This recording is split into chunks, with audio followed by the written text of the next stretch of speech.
Hi, I'm Mary O'Brien. I'm Director of Community Education here for the Hastings Public Schools. It's late February, so I'm going to ask you all a question. If you are tired of winter, raise your hand. Okay, I know all of you out there in TV land did that. You raised your hand. I'm seeing on Facebook from a variety of people that I follow, they've got the number of days going until we hit spring. So it is coming. We'll be there pretty soon. And I know one sign of that is we're working on our spring catalog, our spring-summer catalog for community education. And you'll be seeing those in your mailbox shortly after spring break. So spring break is the week of March 16th here in Hastings. Not everybody goes away for spring break, and we know that, but something to look forward to in your mailbox the week after is our new community ed catalog for spring and summer activities will be coming your way. So, and if you do have cabin fever, I feel like I talk about this every single time, but you know, we have this terrific walking track here, and if you've been promising yourself all winter that you're going to come and do it, now is the time. You can still buy your button at Hastings Community Ed. You have to come into our office at Tilden to sign up because you have to get your button, but it's $15 for the end of the school year. Goes all the way through the summer. And something that's come up is a number of people, inquiring minds, want to know, why did we put up signs saying that you walk clockwise 3 days of the week and then counterclockwise 3 days of the week? And what we found out, because a number of people have asked about this over the years, so it wasn't we were sitting in our office and going, what should we do to kind of make the community upset? I know, we'll go clockwise and then we'll go counterclockwise. No. What we heard from people is that in a track that's not banked, you can actually, if you walk regularly, and I know many of you do, you're very faithful, good for you, you can kind of throw off your balance and you can wear your shoes down because you're always turning the same way, you know. So I notice that my balance is much better on one side than on the other side, and so we're just trying to get you better balance. So that's the reasoning behind that, the clockwise and the counterclockwise, in case you wanted to know. The other thing I thought I would do in my introduction to the show is tell you something that you probably don't know about community education. I think in general, everybody knows our catalog. You know our terrific programs. You know our great classes. You see us out in the community. You see, you have friends and neighbors who take classes or teach classes. And there are some things that we do with community ed that you might not be aware of. And the thing I wanted to tell you about today is our Joint Powers program. And this is something that we do collaboratively with the city of Hastings. So we have a committee that meets about 4 times a year, and it's comprised of people from the school and people from the city. And we jointly sponsor a number of programs for the community. The Senior Center program is a Joint Powers program. The Adults with Disabilities program is a Joint Powers program, and our Recreation program is a Joint Powers program. And what we do is we offer different classes and activities, and then we split the expenses for those 3 programs between the city and community education. So you know, it's something that, and I love being part of that committee because it's also a great time for our superintendent of schools, Tim Collins, is on it. The city manager for the city of Hastings, Melanie Mesco-Lee, is on it. And it's really a great time for all of us to come together and just talk about what's going on at the city, what's going on in the schools, and how do we best work together, in addition to the programming that we provide. So that's something you might not have known about community ed, is that we're part of this Joint Powers program. Another thing you might not know about community ed is the work that we do collaboratively with the schools, especially for our young people in town. And we are part of, again, another collaboration. It's got a name. It's called the Youth Success Team that sponsors 4 Promise Fellows. It's a grant-funded program at Hastings Middle School. And I'm just delighted today to introduce my friend and my colleague, Sarah Lawrence. Hi, Sarah. Hi, Mary. And Sarah is a Promise Fellow at the middle school, and she's also our new youth development coordinator. I'm so excited. I am too. To have you be part of this program. So let's talk a little bit about Promise Fellows first. Sure, absolutely. Okay. Who or what is a Promise Fellow? Like, do you have to take pledges, and you're a girl, you're not a fellow, so how does that work? Well, the Promise Fellows serve through an organization that's called the Minnesota Alliance with Youth. Okay. And that is actually funded by the AmeriCorps. So that's a national organization. The AmeriCorps is a national organization, and it works in close relationship with the Minnesota Alliance with Youth. And what they do is they help to engage people within school systems to help with kids, to help with students that are at risk in 3 different areas: academics, behavior, and attendance. And so, can you talk a little bit about at risk? Sure. Because we hear a lot about it's kind of a that. big word, right? I mean, even in early childhood, we're hearing a lot about, a universal 4-year-old program, and then there are some legislators and people in the state who say, nope, we should do it just for kids who are at risk. So what does that mean? So at the beginning of the school year, we got together with the administration, the counseling staff in our school, and we had a look at what that really meant for Hastings Middle School. And so in those 3 categories, we looked at what does that mean? Who are the students that are really starting to reach a point in their life that they need extra support beyond the normal care that we give all of the students within our school? So students that have had more than 10 absences in years previous, 10 tardies that have... And 10 absences not because they were sick? No, unexcused absences. Something else is going on in their life that is affecting their attendance at school. Behavior. If they're being referred to the office, to the counseling staff a number of times, and kind of looking at, getting a better picture of what's happening in that student's life. And so as we looked at those different areas, each student has to fall within 2 of those categories in order for a Promise Fellow to serve them. All right. And so we had a good look at our student population and the kids that just needed a little extra help. So that's what we do. We work in close relationship with, each of us serves 30 or more students in the middle school. So between I'm sorry. No, go ahead. There's 4 of you. Right. So so tell me a little bit about that, and can you tell me the history how we got to 4 Promise Fellows? Absolutely. And if you can't, I can fill in the holes. Yeah, I would love you to fill in the holes. So actually, Bob Lawrence, who worked on staff at Community Bob Lawrence. How do we know Bob Lawrence? Bob Lawrence, my husband. There you go. Who is now the Community Ed Director in South Wash. That is correct, yes. Worked on applying for the first grant for the Promise Fellow to be brought here to Hastings schools. And so it started with 1 Promise Fellow in our school, working in close relationships with 30 students, and it just grew from there. And I'm trying to remember, at what point did we bring on 2 Promise Fellows? Well, so here's kind of what happened, I think, if I remember this correctly, because I came in when the Promise Fellow was already in place. Right. And in another one of those small worlds, it was Jeremy Reuter, who is now, excuse me, a special ed teacher. That's correct. Up at the middle school. And his wife, Molly, is now a Promise Fellow. That is right. So, but, and so just so people don't go, oh, nepotism. The real advantage of that, I see, is you have people who are already passionate around the work and have a good understanding of what's supposed to be happening, and they hit the ground running. Right. And so every year we've had this program, and I wouldn't say it grows like this, it explodes, and then it explodes, and then it explodes, so that's fabulous. Okay, so we had Jeremy for 2 years, and then actually the grant changed. When they first applied for the grant, it was basically, oh, you want one of these people and you think you know what you can do with them, that's fine.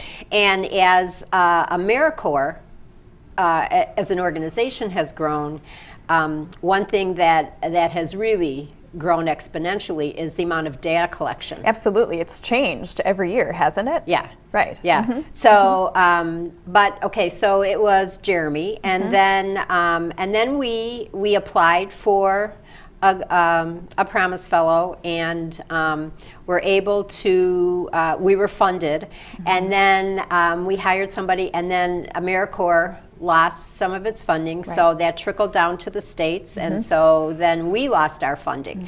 But in the true Hastings way, so this youth success team, which is comprised of the fiscal agents in that are the YMCA of Hastings, United Way of Hastings, Hastings Community Education, and Hastings Middle School. We had already allocated dollars toward that. And Mark Zuzek said, you know what, we'll just pick up the rest of it and we'll do it. Because we do a cash match with AmeriCorps. So we pay this much and then AmeriCorps pays the rest. And we said, nope, you know what, we'll do it. So Amy Rowan, who is now at the Y, working as their camp director. And in close relationship with us. Oh, yes, through absolutely. the youth success team. Yes. She was a Promise Fellow for 2 years for us. And then and we have to apply every year for the grant. So then Amy's second year, we said, you know what, let's see if we could get 2 Promise Fellows. And so we did. We were able to get 2 Promise Fellows, Mark Bauer, who's one of the current Promise Fellows, and Stephanie Sheeby, who's gone on to teach, I think, down in Cannon Falls. And but then this fall, we only applied for 2 last fall. And but then as we started the process, we have had such great success and really have had demonstrable results with our work, that AmeriCorps came to us, the Minnesota Alliance with Youth came to us and said, could you use another Promise Fellow? And then they said, and can you use another Promise Fellow? And so... And that's where I came on board. And Jacqueline Seddon came on board a little bit later. Yeah, so so this year when we applied for our grant for next year, we applied for 4 and we have been awarded 4 Promise Fellows again. Which is wonderful. It's amazing. There's so many wonderful programs that we've established throughout the years and new programs that we're building this year that we couldn't do without the support of 4 Promise Fellows right now in the school. So it's very cool to see that we'll be able to hand that legacy down to the next generation. So tell me, with your 30 kids, what typically will you do for and with the kids on your list? So there's a number of different things that we do with our students, because really we're reaching out to each of them as individuals, and each of them has different needs. You know, we're serving them for a different purpose. So it really depends on the student. Some of them need help with organizational skills. So we'll help them get organized, make sure that their planners are in place and that they're communicating with their teachers, that their homework is getting completed, that they're taking advantage of Oasis after school, if that's what they really need. Oasis is an after-school program. It runs Monday through Thursday, and it runs 2:45 until, I don't know what time it runs until. 5-ish, I think. 5, I think. 4:45, and we have snack time, we have homework help. And snack for a middle school age child. If you haven't had a middle school age child, and especially a middle school age boy. It's an important I mean, girls part. are pretty good eaters too, but boys, oh my gosh. They need that break. They need food. They need fuel. They do. So Oasis is a great program. It's a great support for those students. And then homework help. For homework help. And just after school, a safe place to be after school until they can go home and be with their families. So a lot of times we'll work with our students and getting them engaged in that program so that they can get their homework done, that we have a place to connect with them after school and work with them one-on-one. We also connect with students that have behavior issues. So we are a safe place. We are a safe relationship with them where they can come and connect and know that they have an advocate in the schools. And that's a big deal. And again, you know what? It's a huge deal. That affects attendance. A kid knowing that, you know what, Miss Lawrence is going to be looking for me tomorrow. I really should come in and go and connect with her. So just a number of different things that we'll do, it's good. And so the program is a little bit bigger than that as well, because there is a community service component. Absolutely. So you guys have kept up with Student Impact. Right. So tell us about that. So Student Impact is an organization that we have at the middle school with connecting students with community service. A lot of those programs that we run in the community, like the Daddy-Daughter Dance, like Hastings Tastings. Which is coming up. And Hastings Tastings is next week. So we engage our students in support of those events. and community service, teaching them what that really means, that they do have a place, that they are capable of serving in our community. They can make a difference. And so student impact is very on purpose about that.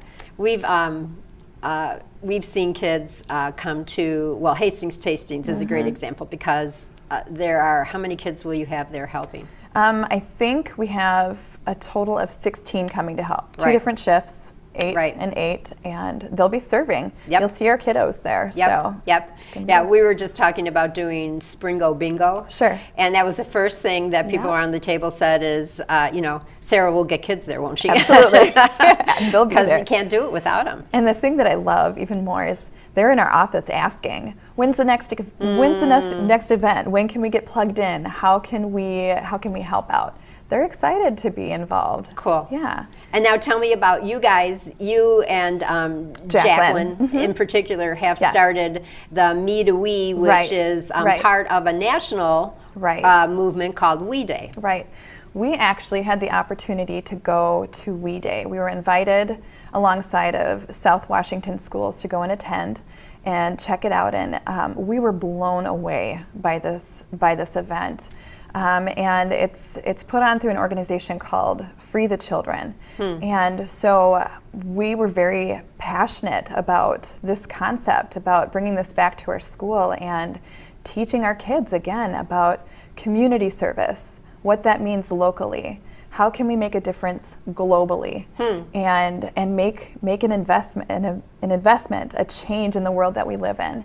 And so we hit the ground running with that this year, and we have some really passionate kids that are involved and invested, and it's very cool to see them just take the reins. Something Right. else that we've decided to do with Me to We is really the service learning piece. So aligning the activities that we are doing with teaching them how those processes work. What does it mean to serve on a committee? What does it mean to be a treasurer? What does it mean, how do you teach our students these positions? Right. And so it's been good. It's been really good. So I know, because I know a little bit about your global projects. Yeah. What are the global projects you're doing? So one in particular that we're doing, actually we just had Hat Day at the middle school a couple of weeks ago, and we gave it a little bit of a twist this year. We let the students choose where they wanted to invest their dollar. Oh. So the kids came into school and they have to pay $1 to wear a hat for the day. And so we gave them 3 options. One was for one of our committees, for Me to We, has decided to focus their time and energy on blankets, so ties for tots. It's fleece tie blankets. Yeah. Another committee serves. And where do those go? Those will be going to a number of different organizations locally. Okay. And they're actually working on that right now. Okay. They're making the phone calls themselves. Isn't that They're cool? calling local organizations and asking for support, and that's a really cool thing. The other option was supporting the animal shelters in our area. Okay. So, and then the third one, which is our global initiative, is through Free the Children. Their year of empowerment focuses on self-sufficiency. So $50 goes to purchase a goat for a family so that they can become self-sufficient, so that they can go to the markets and sell the milk and the goods, so that ultimately their kids can go to school. Wow. So it's been really, really cool. Yeah. That is really neat. Yeah. Okay, so you guys just have so much going with those Promise Fellows, and that's something that, again, I don't think people realize who you are, what you're doing, and what a difference you're making. And then the other part of your job is as youth development coordinator. Right. So tell me a little bit about that. I know you're relatively new, but you jumped Right. into that one Right. right into the deep end. Yep. So what's going on there? So we've got a lot of really great things that we're working on. With my position, it's really focusing my energy on different events that we're hosting for, through community ed, like the Daddy-Daughter Dance that's coming up. Alternative Spring Break that's right around the corner. Okay, tell me more about that. Okay, so Alternative Spring Break, I believe, was born the same year that our First Promise Fellow served, when Jeremy served. That could be. I believe that's when it. So I love this program. I've said this. I do know I've too. said this on this show before, but Yeah. I love this program. So really, Alternative Spring Break has been designed for those kiddos that are home during spring break week. So March 16th through the 20th, we've got a great week planned for these kids. Give me the. Yeah, here's the brochure. Here's our very lovely brochure. Yes. In case you see these around town. These are also right in the welcome space at the middle school. You can take a copy of this. Okay. So our brochure has all of the information about our program for the week. Also, it is online on the community education website, and you can register online as well. Okay. So we've designed it so that in the morning, every morning, we have a community service piece. We have a lot of really great projects going on here in Hastings. We'll be working with the Vets Home. Oh, the Vets Home one is just. Oh my gosh. The vets love I love it. This is so cool. Yeah. What do they do? So we have a group of students that go, and they build a mini golf course with the vets. And I haven't been to this piece yet. And so all I've heard is really, really positive feedback that the vets absolutely love this. They love this activity, and so do the students. We'll be serving with the Lewis House and projects that need to be done around their home. We'll be going up to Feed My Starving Children. We will be serving at Arc Village. So lots of really great things. We'll also be focusing on a mural project at the middle school Oh, cool. that the kids are going to be able to work on. Okay. So that's going to be a fun piece too. And then in the afternoon, we've got super fun activities planned. We've got Nickelodeon Universe. We have Sky Zone, things that kids really can look forward to for their week. Yep. So, yeah. And so, how do you have to sign up for the whole week? Can you pick a day? How does that work, and what does it cost? So the students can pick and choose. If they want to come for the whole week, it's $130. Otherwise, it's $30 a day, and they can pick and choose throughout the schedule and sign up. And what age group of kids is this for? So this is designed for middle school through high school. Okay. So any student that's enrolled in our middle school, high school can come. Okay. Terrific. Yeah. Yeah. And this is really a pretty successful program. Absolutely, it is. Yeah. We've had a really good response in years past. Yep. And it's not too late to sign up. No, it is not. The only thing we do ask with this is please don't sign up day of. Right, and that's simply because of planning. There's a lot of pre-purchasing that we do in advance. We have to buy tickets and food and things like that. So, And you can do that right at www.hastingscommunityed.com or call 651-480-7670. Now, tell me a little bit about what you're doing up here at the high school with YFPC.